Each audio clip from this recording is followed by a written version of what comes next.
Julia, first of all, at $2 billion, is that a break-even sum they need to reach? Well, maybe. That's the number that the creator of all of this, James Cameron, said that the film would have to hit in order to break even. He was saying that the film would have to be the third or fourth highest grossing movie of all time to break even. That's how expensive it is. So we'll see if that number actually ends up being true. A lot of that depends on how much money was spent on marketing. That's a quote that James Cameron gave to GQ. But the budget here is estimated around $250 million. There's no doubt that this movie has to perform well. But the key thing I'd say going into this weekend is Avatar is not the type of film that is likely to have a massive first weekend. Yes, it'll have a big one, but the real success from this film will be how it performs between now and mid-February. And Sean, I mean, the box office looks pretty horrible this year. Can Avatar, how good can it do you think?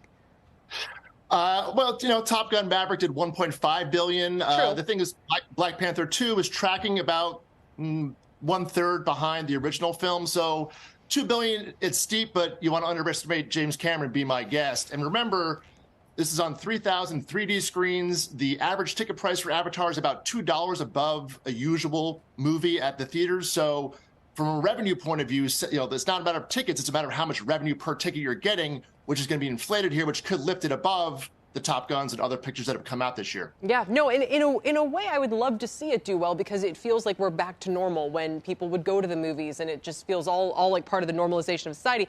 But there's something deeper going on here, Sean, for Disney, which is they've gotten a kind of increasing pushback about how much they paid for Fox, and Avatar was a key part of that. So I don't know if you want to weigh in on that and kind of what's at stake here for Bob Iger in particular.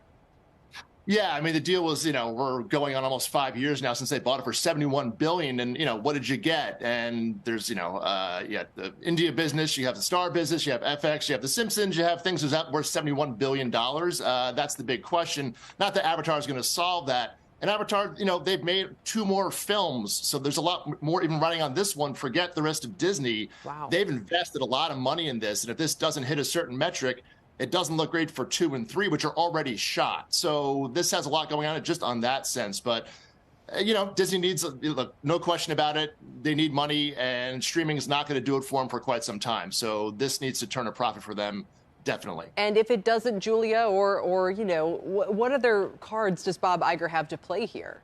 Oh, there's so many other cards to play here, but I do think it's important to think about this as representing one of the key assets that Bob Iger acquired back the last time that he was running Disney. So they want to make this work. And I think the performance of this film will not only impact the way they think about this Avatar franchise, but also the way they think about theatrical distribution. Right now, you have a whole industry that's trying to figure out how long you should put movies in theaters before they're available in streaming, whether you should be putting more content direct to streaming, or whether you should be really protecting what they call that theatrical window. So I think that's going to come into play here as well. And then remember, if you're looking just at Disney and Bob Iger, there are all these other questions like the health of the theme parks. Will we see the theme park business continue to be robust through the holiday season? So far, the trends seem positive. And then also things like challenges to the ad business. The advertising market overall has been contracting, has been challenged. How much does that impact the various Disney assets that are exposed to advertising?